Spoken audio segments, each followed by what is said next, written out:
Pernah nggak sih kepikiran kenapa ya ada siswa yang kelihatannya rajin banget sekolah tiap hari, tapi kok rasanya nggak dapet apa-apa?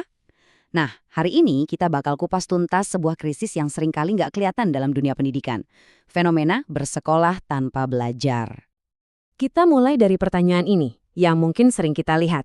Pasti kita semua punya teman kan, yang di sekolah nilainya A semua, juara kelas, tapi begitu lulus, kok kayaknya susah banget adaptasi di dunia kerja? Apa yang salah ya? Jawabannya ternyata jauh lebih dalam dari yang kita kira, dan itulah yang akan kita jelajahi sekarang. Oke, biar gampang ngebayanginnya, coba deh pikirin sebuah mobil, kelihatannya keren, kinclong, tapi nggak ada mesinnya. Nah, analogi inilah yang bakal jadi pemandu kita buat mengungkap masalah yang sesungguhnya. Jadi, secara resmi, fenomena ini disebut bersekolah tanpa belajar, atau istilah globalnya schooling without learning. Bayangin deh, semua ritual sekolahnya terpenuhi. Datang ke kelas, ngerjain tugas, bahkan dapat ijazah. Tapi pertumbuhan pemahaman yang benerannya nol besar. Metafora mobil tanpa mesin ini, wah kena banget sih. Jadi, sistem pendidikan kita ini dengan semua tuntutannya, ibarat orang yang rame-rame dorong mobil ini. Maju sih maju, tapi mesin pemahamannya, mesin di dalam diri siswanya itu nggak pernah benar-benar nyala. Mereka bergerak, tapi bukan karena kekuatan dari dalam diri sendiri. Oke, terus gimana cara kita mendiagnosis masalah ini di lapangan? Tanda-tandanya apa aja sih? Anggap aja kita lagi jadi detektif pendidikan nih. Coba deh lihat tabel ini. Di kiri itu tandanya, di kanan itu wujud aslinya di kelas. Misalnya nih, keterlibatan rendah. Kelihatannya gimana? Ya itu, siswa jadi pasif, diem aja di kelas. Apa yang paling sering kita lihat? Fokus pada hasil. Wah, nilai ujiannya 100 sempurna. Tapi pas ditanya, kok bisa dapat jawaban ini? Malah bingung. Nah, ini gejala-gejala yang kelihatan banget dengan mata telanjang. Dan dampaknya, jangan dianggap remeh loh. Kita bisa-bisa memproduksi lulusan yang punya selembar kertas ijazah, tapi skillnya nggak ada. Dan yang paling parah, yang paling menyedihkan, sistem ini pelan-pelan mematikan hal yang paling berharga dalam diri manusia. Rasa penasaran dan cinta untuk belajar. Jadi biang keroknya apa dong? Kenapa sistem ini bisa gagal? Ternyata masalahnya itu ada di fondasinya sendiri. Ada 3 pilar utama pendidikan yang ternyata rapuh banget. Nah, 3 pilar ini adalah pertama, kurikulum, alias apa yang diajarin. Kedua, pedagogi, atau gimana cara ngajarinnya. Dan ketiga, assessment, yaitu gimana kita ngukur semua itu. Yuk, kita bedah satu-satu. Pilar pertama, kurikulum yang kegemukan. Saking banyaknya materi, guru itu kayak dipaksa lari maraton tiap hari, cuma buat ngejar target. Hasilnya, semua dibahas cuma kuritnya doang. Gak ada waktu buat dalemin satu topik sampai benar-benar paham. Pilar kedua, cara mengajarnya.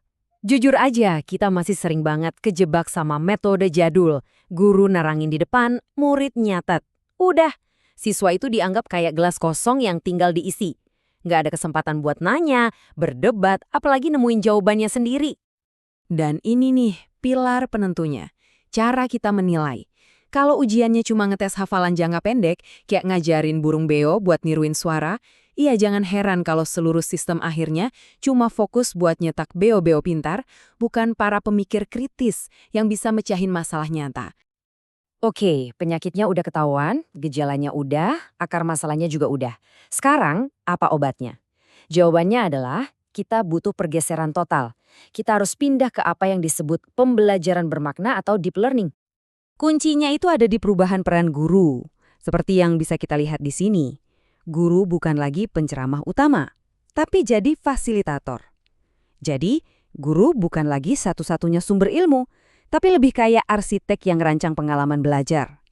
Guru yang mancing diskusi, yang nyambungin teori sama dunia nyata, dan akhirnya bikin siswa jadi pemilik dari proses belajarnya sendiri. Nah, kalau cara ngajarnya baru, ya cara nilainya juga harus baru dong. Lihat deh bedanya. Kita nggak lagi nanya apa yang kamu hafal, tapi kita tanya, dengan ilmu ini kamu bisa bikin apa? Kita geser dari sekedar milih A, B, C, D ke proyek bareng-bareng yang beneran ada hasilnya. Ini baru namanya revolusi penilaian. Oke, diagnosisnya udah, resepnya ada. Sekarang bagian paling penting, gimana caranya kita bawa semua ini dari sekedar konsep jadi aksi nyata di kelas? Gimana caranya kita benar-benar menempatkan belajar di atas segalanya? Dan ini bagian yang saya paling suka. Kita nggak akan berhenti di teori aja. Yuk kita lihat gimana seorang guru bisa, nerjemahin ide-ide besar ini jadi langkah-langkah konkret yang bisa dilakuin sehari-hari. Lihat deh, langkah-langkahnya itu sederhana, tapi ngena banget. Siswanya pasif, coba deh sisihkan 30% waktu kelas buat belajar dari masalah nyata. Bosan sama hafalan? Ganti aja satu ujian pilihan ganda pakai proyek yang lebih otentik. Materinya terasa jauh, mulai tiap pelajaran dengan pertanyaan simpel. Kenapa sih ini penting buat kalian? Ini bukan revolusi besar semalam, tapi langkah-langkah kecil yang bisa dimulai besok pagi. Dan pada akhirnya, semua itu bermuara pada satu komitmen ini. Pergeseran identitas. Dari seorang penceramah menjadi fasilitator pembelajaran. Tujuannya bukan lagi jadi pusat perhatian di depan kelas, tapi jadi arsitek sebuah lingkungan di mana tiap anak bisa tumbuh dan nemuin potensinya sendiri. Nah, sebagai penutup, saya mau lempar pertanyaan ini kembali ke Anda. Setelah kita ngobrol panjang lebar, coba deh direnungkan lagi. Menurut Anda, pembelajaran yang sejati itu kayak gimana sih bentuknya? Terima kasih sudah menyimak.